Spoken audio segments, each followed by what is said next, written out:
Hello DElEd second semester students. Chapter 7 आपका चल रहा था, इसमें संज्ञा और सर्वनाम आपका पढ़ा चुके थे। आज हम शुरू कर रहे हैं इसके आगे के जो टॉपिक है वहाँ पर। इसमें सबसे पहले आता है क्रिया। तो क्रिया छात्रों जहाँ पर कार्य का होना पाया जाता है उसे क्रिया कहते हैं, जैसे उठना, बैठना, लिखना आदि। क्रिया के मुख्य रूप से दो भेद होते हैं, कर्म के आधार पर और रचना या प्रयोग के आधार पर। कर्म के आधार पर कौन कौन से हैं? कर्म के आधार पर है सबसे पहले सकर्मक क्रिया और दूसरा है अकर्मक क्रिया। सकर्मक क्रिया के अंतर्गत ही एक कर्मक और द्विकर्मक क्रिया आती है। तो सकर्मक क्रिया कैसे कहते हैं? जहाँ पर क्रिया के लिए कर्म की आवश्यकता होती है उसे सकर्मक क्रिया कहते हैं। ऐसी क्रियाओं का प्रभाव कार्य पर पड़ता है।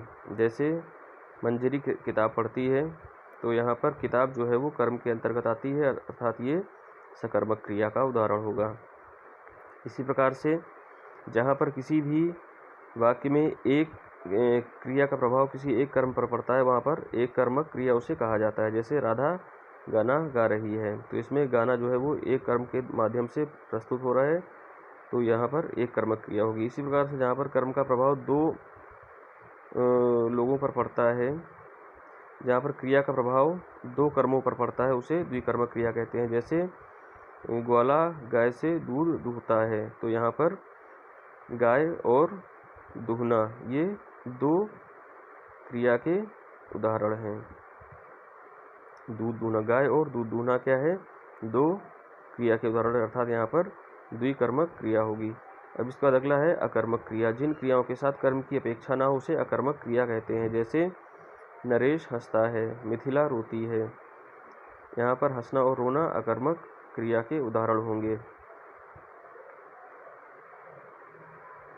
अब इसके बाद है रचना या प्रयोग के आधार पर क्रिया के भेद। सामान्य क्रिया और मूल क्रिया।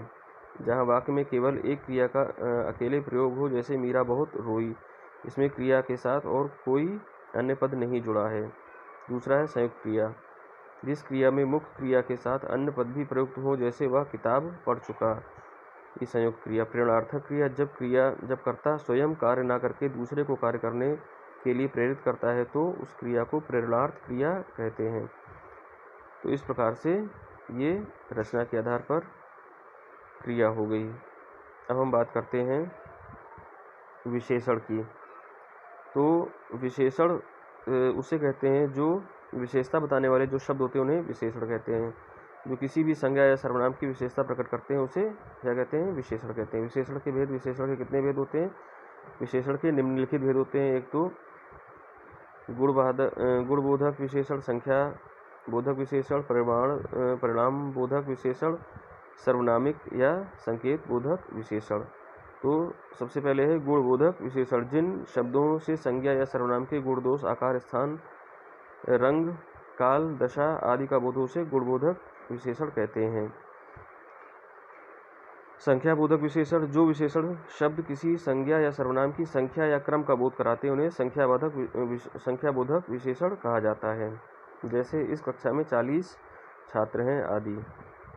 इसका मतलब परिणाम बोधक विशेषण, जिस शब्द से माप या तौल का बोध होता है उसे परिमाण बोधक विशेषण कहा जाता है। जैसे 5 लीटर दूध या 2 किलोमीटर या इस तरह के कुछ शब्द परिमाण बोधक विशेषण कहलाते हैं। इसके बाद विशेष और विशेषण।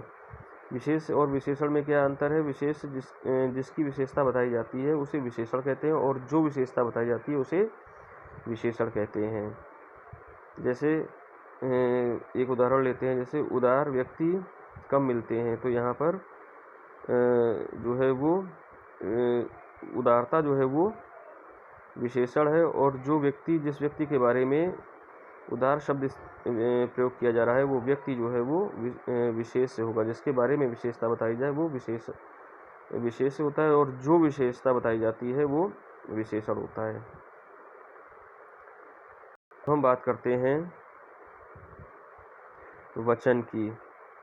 शब्द के जिन रूपों से संज्ञा सर्वनाम की संख्या का बोध होता है उसे वचन कहते हैं। संज्ञा सर्वनाम के एक या एक से अधिक होने का बोध शब्द के जिस रूप से होता है उसे वचन कहते हैं। इसके प्रकार जो है वो कितने होते हैं? एक वचन, द्विवचन और बहुवचन। जहाँ पर शब्द से एक वस्तु या प्राणी का बोध उसे एक वचन कहते हैं, जैसे लड़का, घोड़ा, चिड़िया आदि।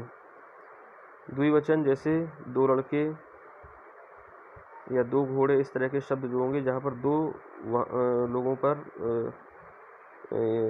संकेत के रूप में उन वाक्य का प्रयोग किया जा रहा होता है, वहाँ पर द्विवचन होता है। और जहाँ पर बहुत सारे लोगों के बारे में, एक से अधिक वस्तुओं के बारे में जहाँ पर बताया जाता है, वहाँ पर बहुवचन होता है। एक या दो से अधिक लोगों के बारे में बताया जाता है, वहाँ पर बहुवचन होता है। जैसे घोड़े दौड़ रहे हैं, चिड़िया उड़ रही हैं, वे कहीं जा रहे हैं, इस तरह के कुछ शब्द जो हैं वो बहुवचन के उदाहरण होते हैं। अब हम बात करते हैं लिंग की। शब्दों के जिस रूप से अनेक पुरुष या नारी जाति का बोध हो उसे लिंग कहते हैं, अर्थात लिंग से हमें पुरुष या नारी का बोध होता है। समस्त संज्ञा पद दो लिंगों में से किसी एक लिंग में ही होते हैं, या तो पुल्लिंग या स्त्रीलिंग।